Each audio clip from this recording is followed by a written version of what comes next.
दिल्ली में करारी हार के बाद भी आम आदमी पार्टी की अकड़ बरकरार है। शर्मनाक हार को विनम्रता से स्वीकार करने की जगह आम आदमी पार्टी के प्रवक्ता और नेता इस बात पर जोर दे रहे हैं कि उनको बीजेपी के मुकाबले सिर्फ 2% ही कम वोट्स मिले हैं। हालांकि ये कहकर वे क्या साबित करना चाहते थे ये तो वे ही बताएंगे, लेकिन जब वे इस तरह की बातें कर रहे थे तो उनका लहजा बेहद तल्ख था।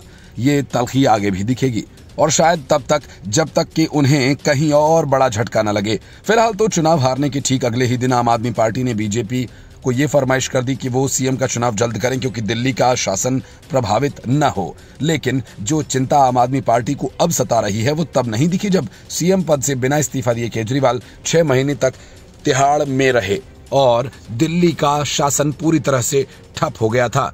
चुनाव प्रचार के दौरान घमंड में चूर अरविंद केजरीवाल एक तरफ तो पीएम मोदी को ये चुनौती देते रहे, उन्हें हराने के लिए पीएम मोदी को अगला जन्म लेना पड़ेगा, और दूसरी तरफ कांग्रेस को इंडिया अलायंस से बाहर करने की धमकी भी दे रहे थे। लेकिन नतीजे आए तो अब केजरीवाल ही पूरी तरह से विपक्ष की सियासत में अप्रासंगिक हो गए।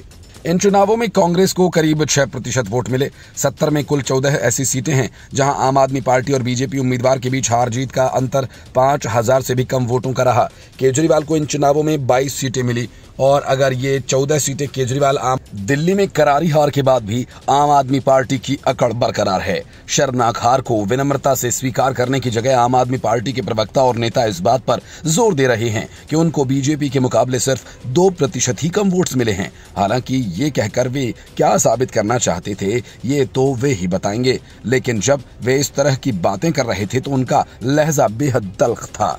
ये तल्खी आगे भी दिखेगी और शायद तब तक जब तक कि उन्हें कहीं और बड़ा झटका न लगे। फिलहाल तो चुनाव हारने के ठीक अगले ही दिन आम आदमी पार्टी ने बीजेपी को ये फरमाइश कर दी कि वो सीएम का चुनाव jल्द करें क्योंकि दिल्ली का शासन प्रभावित न हो। लेकिन जो चिंता आम आदमी पार्टी को अब सता रही है वो तब नहीं दिखी जब सीएम पद से बिना इस्तीफा दिए केजरीवाल 6 महीने तक तिहाड़ में रहे और दिल्ली का शासन पूरी तरह से ठप हो गया था। चुनाव प्रचार के दौरान घमंड में चूर अरविंद केजरीवाल एक तरफ तो पीएम मोदी को ये चुनौती देते रहे, उन्हें हराने के लिए पीएम मोदी को अगला जन्म लेना पड़ेगा, और दूसरी तरफ कांग्रेस को इंडिया अलायंस से बाहर करने की धमकी भी दे रहे थे। लेकिन नतीजे आए तो अब केजरीवाल ही पूरी तरह से विपक्ष की सियासत में अप्रासंगिक हो गए।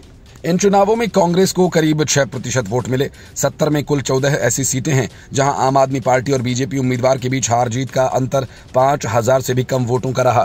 केजरीवाल को इन चुनावों में 22 सीटें मिली और अगर ये 14 सीटें केजरीवाल आम आदमी पार्टी को मिलती तो वो आसानी से 36 सीटों के साथ सरकार बना लेती। दिल्ली चुनाव प्रचार के दौरान इंडी गठबंधन के सभी साथियों ने खुलकर अरविंद केजरीवाल की जीत के पक्ष में बयान दिए। अखिलेश यादव तो केजरीवाल के साथ दिल्ली में एक रोड शो करते भी नजर आए और ये कहते रहे कि कांग्रेस इंडी गठबंधन को नुकसान पहुंचाने से ज्यादा कुछ नहीं कर सकती।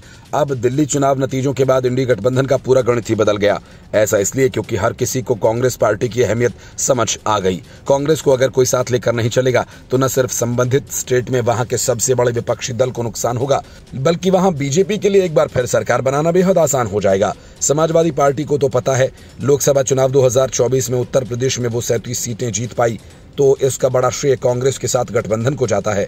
साल 2027 में 10 साल पूरे कर रही योगी सरकार को सत्ता से हटाना तो भी अखिलेश यादव को कांग्रेस के साथ अलायंस की जरूरत होगी।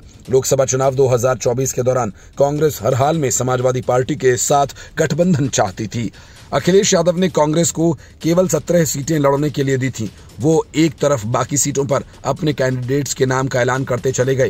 कांग्रेस सपा से ज्यादा सीटों की मांग करती रही, लेकिन जब अखिलेश यादव ने एक भी अतिरिक्त सीट देने से मना कर दिया तो कांग्रेस 17 सीटों पर चुनाव लड़ने के लिए राजी हो गई। दिल्ली चुनावी नतीजों ने न सिर्फ समाजवादी पार्टी बल्कि बिहार में लालू प्रसाद यादव की पार्टी और अन्य क्षेत्रीय दलों को भी ये साफ संदेश दे दिया कि अगर उन्हें इंडी गठबंधन में साथ लेकर नहीं चला गया तो ज्यादा घाटा उनका खुद का ही होगा।